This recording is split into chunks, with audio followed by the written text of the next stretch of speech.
porque si creemos que podemos continuar eternamente de esta forma, parece que las calles nos están dando otro mensaje.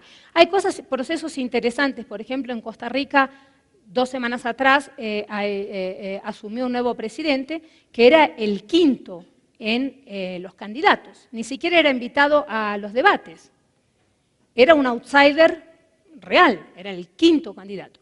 Y esto fue por una coyuntura política en donde los 2 mayores partidos, el candidato del partido que era del gobierno quedó en segundo lugar, renunció, en fin, fue un juego político tradicional, algo que estamos acostumbrados a ver, y los ciudadanos dijeron, de esta forma no quiero jugar más. Yo creo que en este sentido precisamos, un poco lo que Miguel también mostraba, yo creo que tenemos que repensar la forma de funcionamiento del Estado, porque en principio, yo diría de una forma un poco incisiva, todo lo que es pre-Internet probablemente no es más válido. Rediseñar procesos que eran pre-Internet no debe tener mucho sentido. ¿Por qué? Porque todo lo que era pre-Internet nos remite a que el proceso, que un proceso pasase de un lugar a otro, tenía que pasar en una carpetita y alguien lo tenía que firmar y sellar. ¿Por qué? Porque esta era la forma que sabíamos que el proceso había caminado de una mesa a la otra. ¿Qué es lo que se hace muchas veces? Se pone firma electrónica. O sea, se continúa haciendo el mismo proceso y se agrega un costo adicional absurdo. Muchas veces esa firma no tiene función. La única función que tenía era decir, ok, pasó de este sector y va para el próximo. Probablemente lo que tenemos que hacer es pensar los procesos desde el siglo XXI y repensarlos, no rediseñarlos, repensarlos. Continuar haciendo la compra, incorporando tecnología, pero hacerla de la forma tradicional, con el mismo proceso, probablemente no tiene sentido.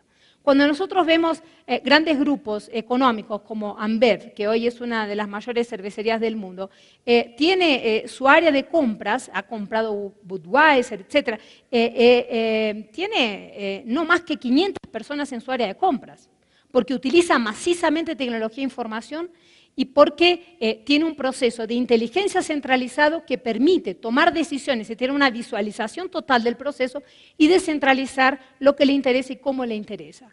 Entonces, esta necesidad de parar con el engorde del Estado y realmente hacerlo crecer y no engordar. Muchas veces continuamos comprando y haciendo las cosas como las hacíamos 10 años atrás. En informática, en tecnología de información, pasa mucho de que continuamos comprando informática pública. O sea, compramos software y hardware, pero no repensamos la forma como esto se da. Ejemplos típicos.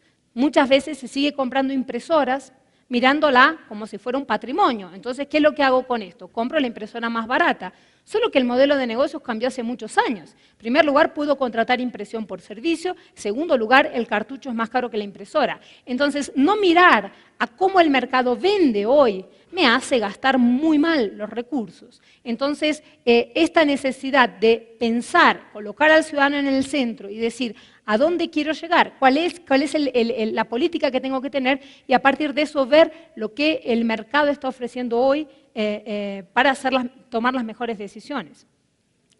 Yo creo que mejorar la calidad del gasto y trabajar en este sentido, o sea, mirar el retorno de la inversión, tanto para el Estado como para el ciudadano, es una condición fundamental para atender las demandas crecientes de la población. El Estado va a tener que continuar contratando médicos, policías, maestros, profesores. No puede continuar contratando gente en las áreas medio del gobierno, porque si no la ecuación no cierra. Voy a hacer una breve reflexión y voy terminando esta parte de contexto para entrar en los ahorros. Les voy a mostrar algunos ejemplos de cómo se comporta el crecimiento del PIB y el crecimiento del gasto del Estado. Cuando nosotros vemos Ecuador, hay un punto de inflexión en 2007 en donde el gasto del Estado comienza a crecer más que el crecimiento del PIB. Y esto es muy preocupante. Esto es muy preocupante y se da en muchos países de la región. Cuando se empieza a despegar el consumo de lo que es el crecimiento del PIB, es un poco como si una familia que tiene uno de sus integrantes, acaba de ser promovido, tiene un super salario, compra un Mercedes-Benz 0 kilómetro, compran todos ropas a partir de ese momento de marcas, no tienen casa, digamos así, no han construido las condiciones básicas para esa familia, pero consumen. ¿Qué es lo que pasa con esto si se pierde el trabajo? Claramente se pierde todo. Entonces, creo que tenemos que tener este crecimiento que ha tenido la región, este proceso de inclusión social fuerte que hubo más en algunos países, menos en otros, hay que tener mucho cuidado de no aumentar el tamaño del Estado de la forma tradicional. Tenemos que aumentar lo que el Estado hace, tenemos que llegar a más personas, tenemos que ofrecer más servicios. Estas demandas crecientes también muestran un proceso de radicalización en esta consolidación de un Estado de derechos. No es más un Estado de derecho el que tenemos, de derechos en plural. Entonces, cuando el casamiento gay es legalizado, esto claramente que todos lo festejamos, pero hay que también tener en cuenta que esto trae más gastos al Estado. Cada nueva conquista del ciudadano trae gastos al Estado. Ahora le tenemos que pagar pensión a personas que antes no la pagábamos. La jubilación y la pensión y etcétera.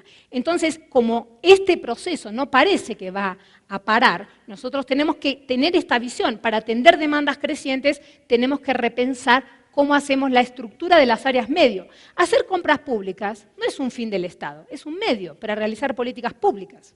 Hacer cobro de impuestos es un medio, esto no es un área fin. Entonces, esto es lo que tenemos que repensar. Esta situación de Ecuador se reproduce en realidad cuando nosotros vemos Perú, que es uno de los que mejor está, crece como China.